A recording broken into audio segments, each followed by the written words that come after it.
Hi guys, so today we're going to discuss few general terms of training and mostly these terms are interchangeably used and it's really confusing sometimes because when you see people throwing these terms casually uh, doing something and then it really influences people in doing something else and apart from their goals. So it's really necessary to clarify what exactly these terms mean and also how you as a trainee or as an athlete can progress gradually to your athletic prowess. So first things first, this pyramid that you see is basically it's a bottoms up model.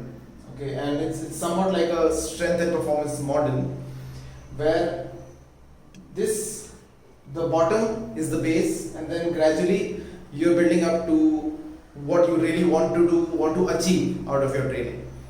So first one, we have position. Now with position, I mean to say it's more about structural integrity.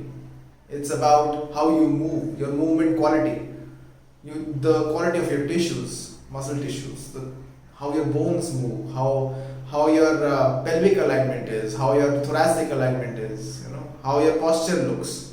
So everything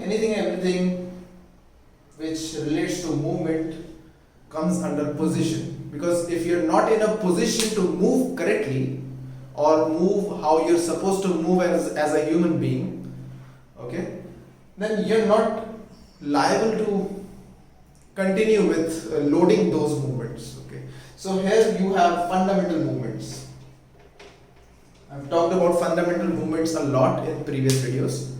We have push, pull, squat, lunge, hinge.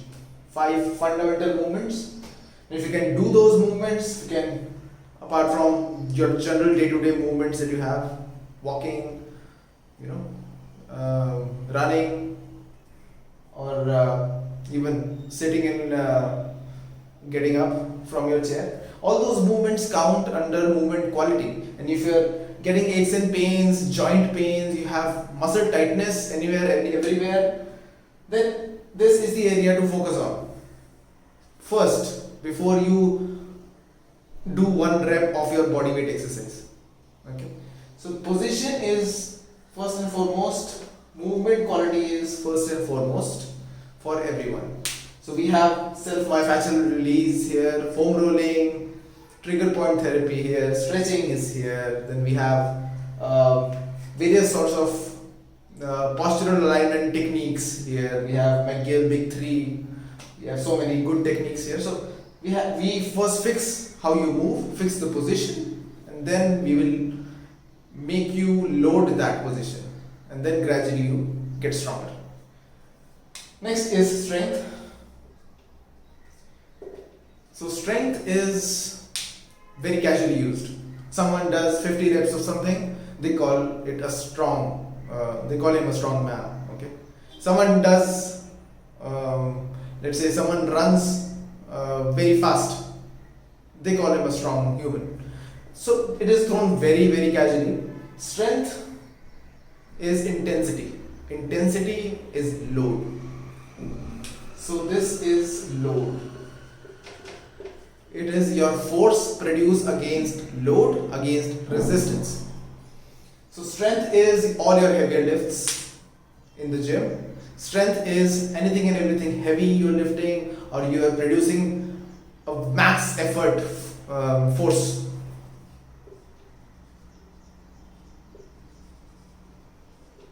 It's indeed a max effort where you're training hard. So this is basically the base of all your training. Strength is the base above which all other training modalities are generated or created or built. So it's the base. Lifting heavy, and if you're lifting heavy, you cannot lift heavy for a lot of reps. Heavy is relative. Something that is heavy for me might be very light for you. Heavy weight, low reps, nervous system intensive. It's not going to give you the burn or the pump, Of course, it's going to give you the pump from myofibrillar hypertrophy. I can put a link down below, you can read about it. But of course, it's more neural.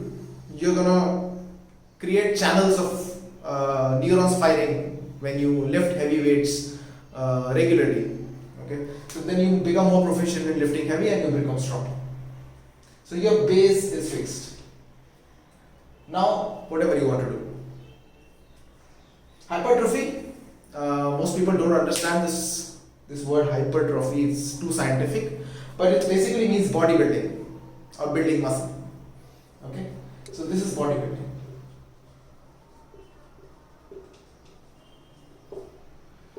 Building size, building your size of the muscle, your armor, very important for all the athletes to have muscle tone, okay, to have thickness with respect to a few areas like your glutes, your core, we have upper back, very important, okay, forearms, very important. So some areas it really works like an armor.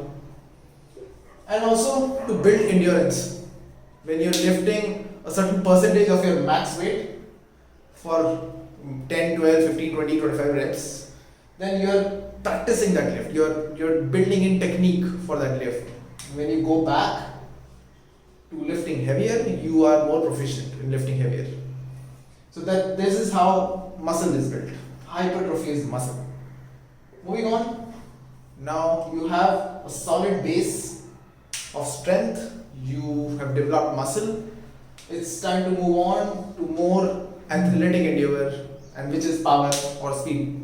So power or speed is basically generation of force in the shortest time possible. Okay. So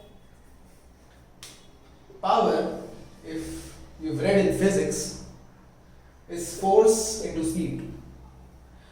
How fast you can apply force. Okay.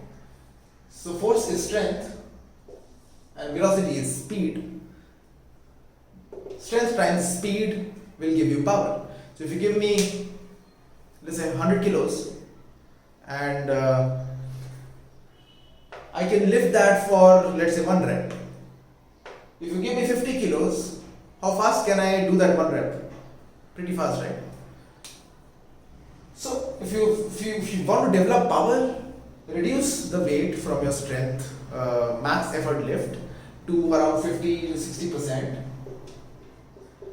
and lift it with as much speed as possible. Do 8, 9, 10 sets, 1 to 2 reps with as much power, as much force production. The point which is very important here is you never chase fatigue. As soon as fatigue or metabolic drain sets in, you have to stop. And that is why we prescribe 1 to 3 reps in power. Whereas in strength, we have always prescribed around like 4 to 6, 4 to 7 reps, 3 also sometimes. If you're doing straining max effort, you can do 2 reps, 1 rep also if you are a power lifter training for a meet. For normal lifters who are not into powerlifting but in general strength training, we generally don't prescribe 1 RMs. They are really not required and could be injurious if you are if your technique is not dialed in. So we just prescribe 3, max 3 reps, as low as 3 reps. So when you talk about power, we never chase fatigue. As soon as fatigue sets in, either you stop the exercise altogether or you increase your rest intervals. So it's bang, bang, bang, rest for a certain duration of 45 to 60 seconds, not more, because you have to amp up this nervous system and really increase your force production. If you have ever done dynamic effort or speed squats, speed bench press, you've seen that as and when around 4th or 5th set, you get amped up and you're even better in that lift. Your technique is dialed in and you're even faster. That is why we never chase fatigue.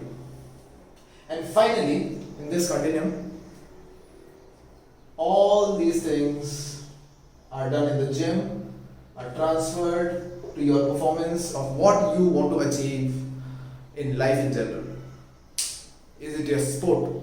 Is it any activity you do? Or is it your day-to-day life things that you want to perform at? Is it trekking? Is it climbing? Is it any other sport? Is it sprinting, or your weekend games or anything like that, or sport? Performance will take all this as a base, and when you're on the field, it will show you what you have done. Okay, so this is really a real world application of what you have trained for in the gym or wherever you train at.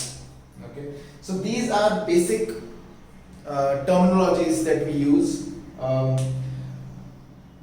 Or if you're at any level, this should always be the first and foremost thing that you should take care, above which your base of strength has to be maintained.